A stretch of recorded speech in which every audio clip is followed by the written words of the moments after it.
क्या करने वाले दोस्तों आज तो देखिए आपका फर्स्ट चैप्टर सेकंड चैप्टर जैसे जैसे हम आगे बढ़ते जाएंगे आपको इन सारे चैप्टर्स में कुछ टॉपिक्स ऐसे होंगे जिनमें प्रॉब्लम्स होती जाएगी। तो मैं आपकी वही प्रॉब्लम को सॉल्व करने के लिए एक चंक सीरीज स्टार्ट कर रहा हूं जहां पर मैं अभी से आप लोगों के वो टॉपिक जिनमें आपको प्रॉब्लम होती है सिर्फ वही टॉपिक्स पे हम डिस्कशन करेंगे और मैं आपको सारे टॉपिक समझाऊंगा। हेलो क्लास 9 चैंपियन, स्वागत है आप सभी का इस प्लेटफॉर्म पर। मैं हूं आपका दोस्त आलोक चौबे।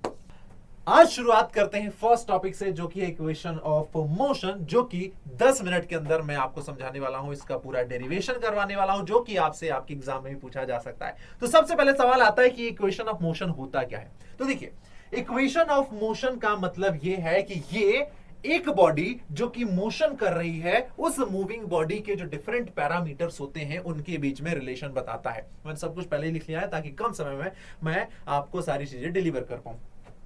तो equation of motion is the relation between different parameters of a moving body. जैसे कोई बॉडी मूव कर रही है तो उसके पास कुछ वेलोसिटी होगी, वो रेस्ट में थी या फिर वो इनिशियली ऑलरेडी मोशन कर रही थी तो उसके पास कुछ इनिशियल वेलोसिटी होगी।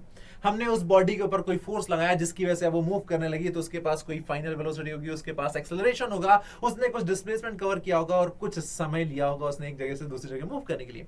तो ये डिफरेंट पैरामीटर्स के बीच में जो रिलेशन होता है उसे इक्वेशन ऑफ मोशन कहते हैं। और इक्वेशन ऑफ मोशन हम सिर्फ तभी लगाते हैं जब हमारी बॉडी कांस्टेंट एक्सेलरेशन के साथ मूव कर रही होती है। जब हमारी बॉडी कांस्टेंट एक्सेलरेशन के साथ मूव कर रही होती है तब हम इन इक्वेशन ऑफ मोशन का इस्तेमाल करते हैं। कुल मिला के टोटल 3 इक्वेशन ऑफ मोशन होती है। और बच्चों को बड़ा कंफ्यूज होता है कि sir Newton laws of motion यही होते हैं क्या? नहीं, न्यूटन लॉज ऑफ मोशन अलग होते हैं और ये इक्वेशन ऑफ मोशन अलग होती है। टोटल 3 इक्वेशन ऑफ मोशन होती है जिसमें पहली है v equals to u plus at, दूसरी है s बराबर ut plus half at square and तीसरी इक्वेशन है v square minus u square बराबर 2as, जहां पर u इनिशियल वेलोसिटी है, v फाइनल वेलोसिटी है, s डिस्प्लेसमेंट है, t टाइम है और a है एक्सेलरेशन जो कि कांस्टेंट होना चाहिए। अब अगर आप ये तीनों ही इक्वेशन देखें तो हर इक्वेशन में आपको 4 वेरिएबल दिखेंगे। ये देखिए 1 2 3 4, इसमें भी कितने हैं 1 2 3 और 4, इसमें भी 1 2 3 4, यानी हर इक्वेशन में आपको 4 वेरिएबल दिए गए हैं जिनमें से 3 आपको पता होता है, चौथा फाइंड आउट करना होता है। तो ये इक्वेशन ऑफ मोशन है। लेकिन सवाल आता है कि ये हमारी जो इक्वेशन है ये आई कहां से? तो इसका डेरिवेशन पूछा जाता है और वही डेरिवेशन मैं आपको बताता हूं। तो देखो, ये मैंने एक डायग्राम यहां पर बना रखा है, फोकस करिएगा इस डेरिवेशन पे। हो क्या रहा है कि मैंने एक वेलोसिटी टाइम ग्राफ प्लॉट किया है एक ऑब्जेक्ट के बारे में। एक ऑब्जेक्ट के बारे में वेलोसिटी टाइम ग्राफ प्लॉट किया तो सबसे पहले मैं बता दूं कि वो ऑब्जेक्ट क्या कर रहा है। तो देखो, एक ऑब्जेक्ट है जो कि अभी पॉइंट ए पर है, वो ऑलरेडी मूव कर रहा है, वो ऑलरेडी मोशन में है। एक ऑब्जेक्ट जो कि पॉइंट ए पर है वो ऑलरेडी मोशन में है, यानी उसके पास कुछ इनिशियल वेलोसिटी होगी u। मैं क्या करता हूं कि इस ऑब्जेक्ट पर जो कि पॉइंट ए पर है, इस ऑब्जेक्ट पर एक फोर्स लगाता हूं फॉर टाइम t, और t टाइम बाद मैं क्या देखता हूं कि ये जो मेरा ऑब्जेक्ट है वो पॉइंट b पर आ चुका है। जब पॉइंट b पर आया तो इसकी वेलोसिटी हो चुकी है v, और a से b तक इस ऑब्जेक्ट ने जो डिस्प्लेसमेंट कवर किया वो है s। मैंने इस बॉडी पर फोर्स लगाया, मैंने इस बॉडी पर लगाया फोर्स F, तो उस फोर्स की वजह से इस बॉडी में एक एक्सेलरेशन प्रोड्यूस होगा। चूंकि इसका मास कांस्टेंट है और एक्सेलरेशन कैसे प्रोड्यूस होगा? तो from Newton second law of motion F बराबर ma, जब भी किसी बॉडी पर फोर्स लगाया जाता है तो उस बॉडी में एक एक्सेलरेशन प्रोड्यूस हो जाता है। तो ये हमारा फंडा था। एक बॉडी जो कि पॉइंट ए पर है, ऑलरेडी मूव कर रही है, उसके पास कुछ इनिशियल वेलोसिटी है, हमने उस बॉडी पर एक फोर्स लगाया फॉर टाइम t, तो वो बॉडी t टाइम बाद पॉइंट बी पर पहुंच जाती है। पॉइंट बी पर जब पहुंचती है तो उसकी वेलोसिटी हो चुकी होती है v।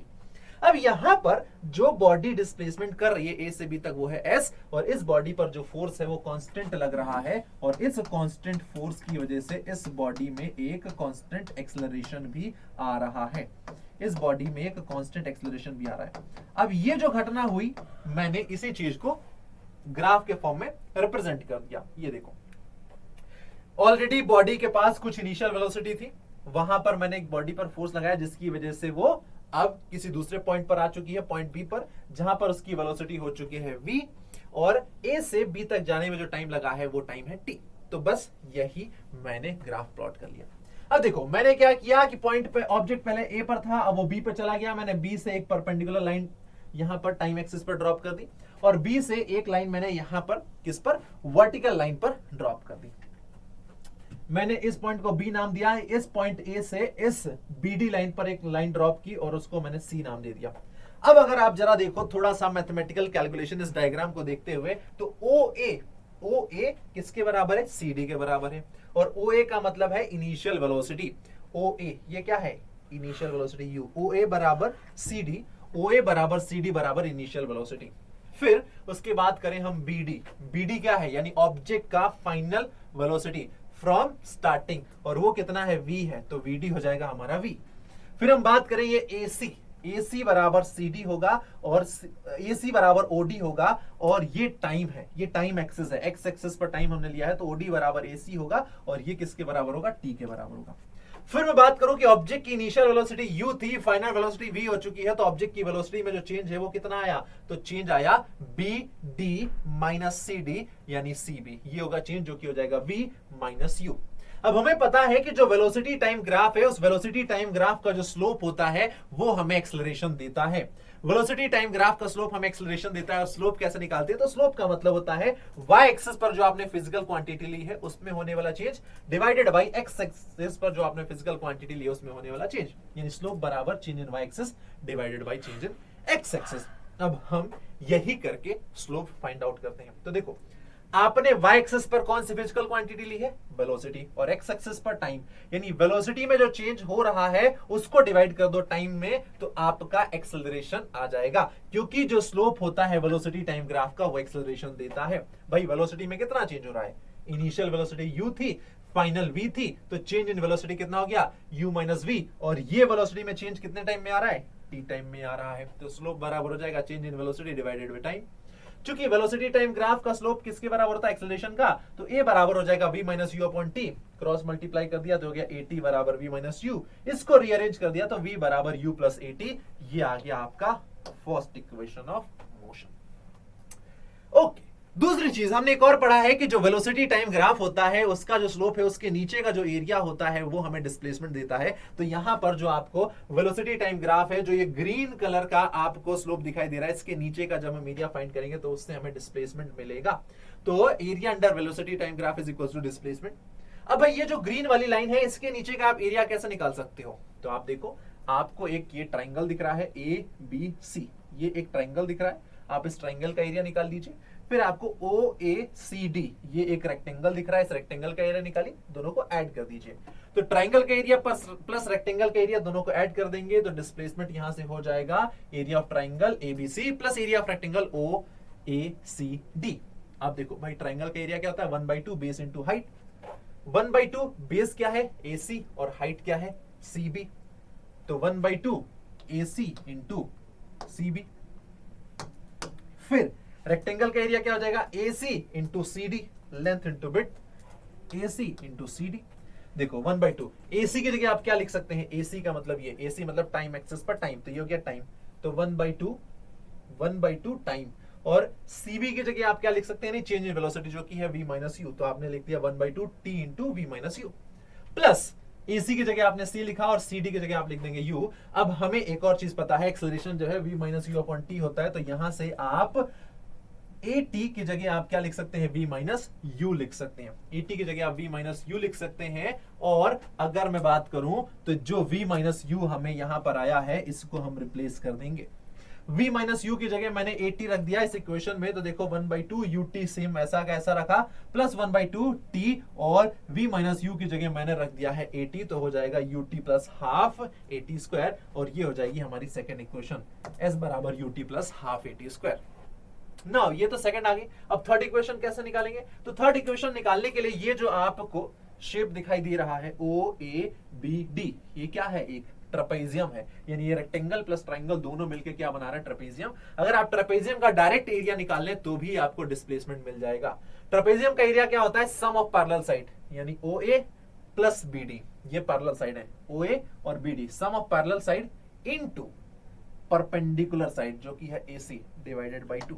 तो हम एरिया ऑफ ट्रेपेजियम निकालें तो वो भी हमें क्या देगा, डिस्प्लेसमेंट ही देगा।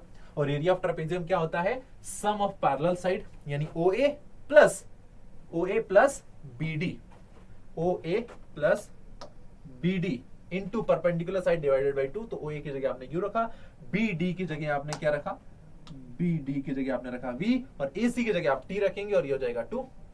अब देखो इस इक्वेशन से A बराबर V minus you upon T से T को हम रिप्लेस करेंगे तो T की जगह हम V minus you upon A लिख सकते हैं। तो यहाँ पर T की जगह मैंने वही रख दिया।